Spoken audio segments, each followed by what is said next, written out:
Video kali ini kita akan membahas skema box NTX TTS 218 yang terinspirasi dari skema box TTS yang umum digunakan. Skema ini dikhususkan untuk transducer speaker JIC dengan tipe LS 18114. Tanpa berlama-lama, sekarang kita ulas aja spesifikasi teknis dan TS parameternya. Kita mulai dari ukuran transducer speakernya.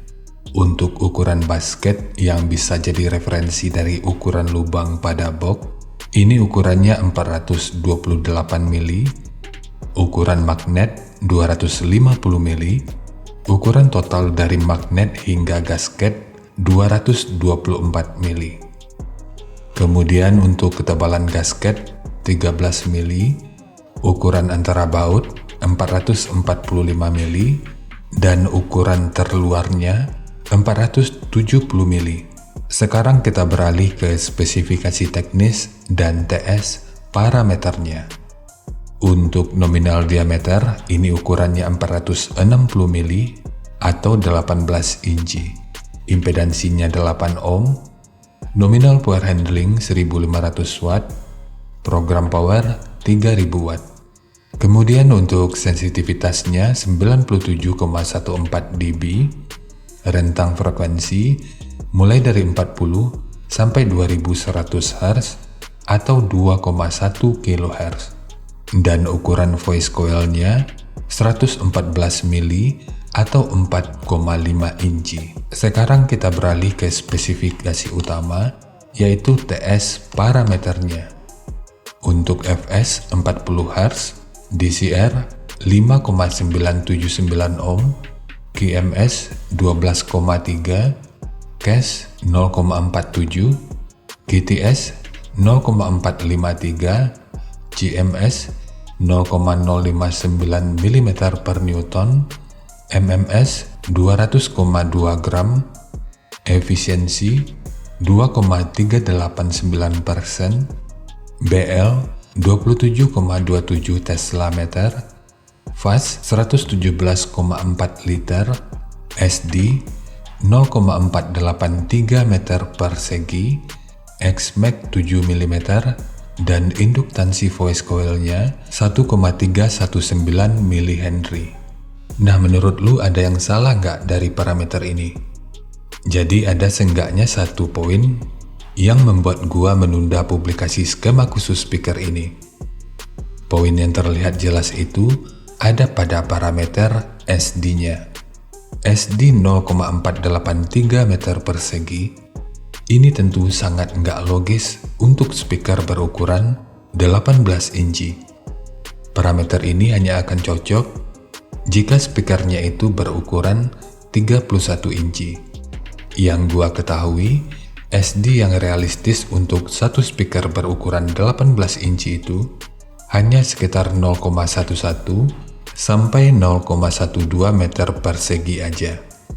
Jadi pada penerapannya nanti, gua akan coba kalkulasikan dengan menggunakan SD di sekitar 0,12 meter persegi dan akan kita lihat gimana hasilnya. Apakah nanti bisa realistis atau enggak. Jujur gua sangat mengagumi produk-produknya JIC meskipun belum pernah nyoba secara langsung. Namun dari presentasi produk, ini bisa dikatakan sangat baik, sehingga nggak kalah dari presentasi produk-produk Eropa lainnya. Selain itu, parameter yang disajikan ini juga cukup detail. Namun mungkin ya, masih ada beberapa kekeliruan dalam penulisan parameternya. Tapi ini tentu masih sebatas analisa gua, dan gua tentu aja bisa salah. Karena pabrikan tentu udah punya standarisasi sendiri sebelum merilis produknya ke pasaran. Selain itu, poin lainnya ada pada parameter XMAX. Karena gua juga nemuin ada beberapa speaker 12 inci yang kalau nggak salah dari LB series, itu hanya punya XMAX 1 mm. Dan ada juga speaker berukuran 15 inci, tapi XMAX-nya cuma 2,5 mm. Dengan jangkauan XMAX yang serendah itu, rata-rata LB series sebagian besarnya tentu akan kurang cocok untuk subwoofer. Meskipun dalam demo produk yang gua lihat di Tokped, embel-embel subwoofer selalu disertakan. Jadi harapan gua, seenggaknya speaker ini diberi X-Max yang cukup layak. Tapi jika ini memang udah nilai yang seharusnya, ya nggak apa-apa. Berarti analisa gua memang salah. Namun jika analisa ini benar, kita tentu berharap produsennya segera mengupdate parameter yang tersedia, agar semua tentu akan jadi lebih baik lagi. Terlepas nanti buku manualnya mau dibaca atau enggak, menyajikan informasi yang rinci dan akurat tentu sangat penting, karena ini juga merupakan hak dari konsumen.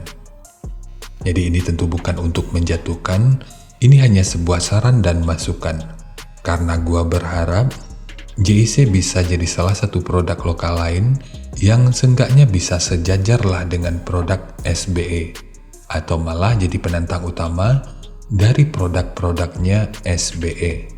Gua pikir cukup, sekarang kita masuk aja ke rincian semuanya.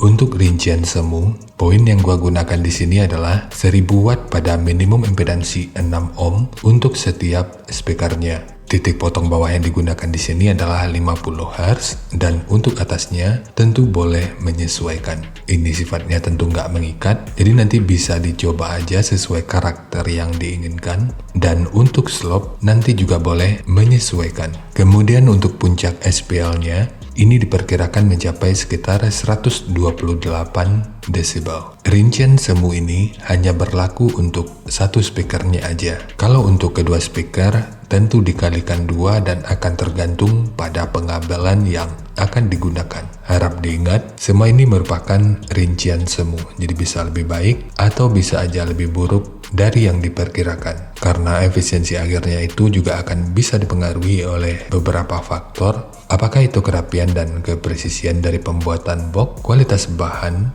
hingga equipment yang digunakan. Sebelum melanjutkan, harap baca deskripsi video karena ada beberapa informasi tambahan terkait bahasan yang ada pada video ini.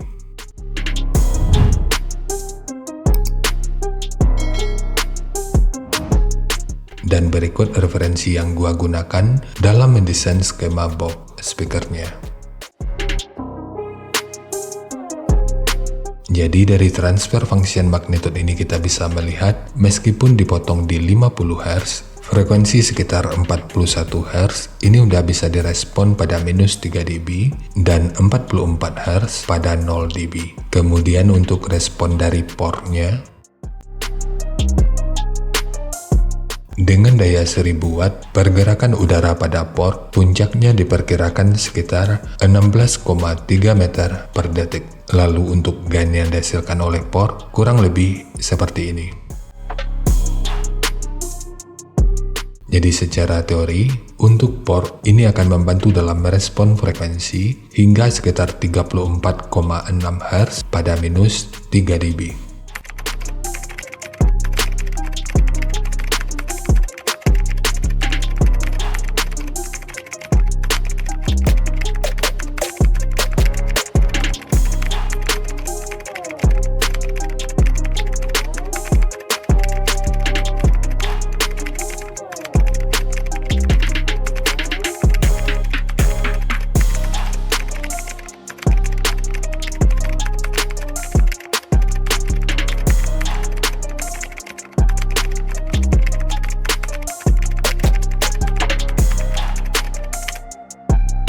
Sekarang langsung kita bahas aja skemanya.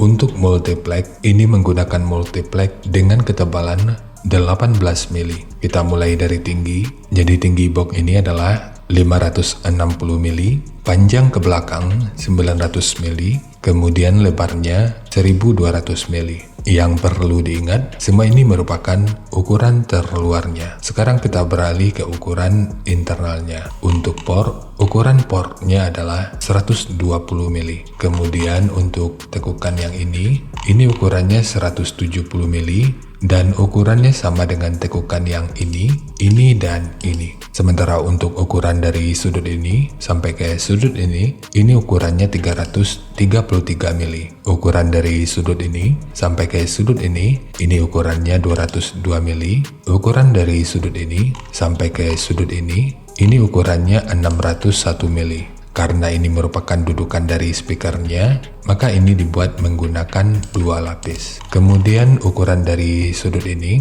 sampai ke sudut ini ukurannya 89 mili. Ukuran dari sudut ini sampai ke sudut ini atau triplek yang ini ukurannya 260 mili. Kemudian ukuran dari sudut ini sampai ke sudut ini ukurannya 49 mili. Kalau ukuran total dari bibir depannya ini sampai ke sudut ini ukurannya 50 mili. Jadi pada bagian ini dikurangi 1 mili sebagai dudukan dari ram atau grill speakernya. Jadi nanti silahkan disesuaikan aja dengan ketebalan ram speaker yang akan digunakan. Kemudian penguatan ini sifatnya hanya opsional aja. Jadi boleh ditambahkan atau juga boleh dilewatkan. Namun jika ditambahkan, akan lebih baik jika sudut terdalamnya ini di trimmer atau di rotor. Sementara untuk handle, ini hanya untuk estetika dari penyajian videonya aja. Namun jika lu ingin menggunakan handle triplek seperti ini, akan lebih baik jika sudut luar dan dalamnya dibentuk seperti ini. Ini bertujuan untuk aerodinamika, jadi nanti tinggal lu custom aja sesuai kebutuhannya.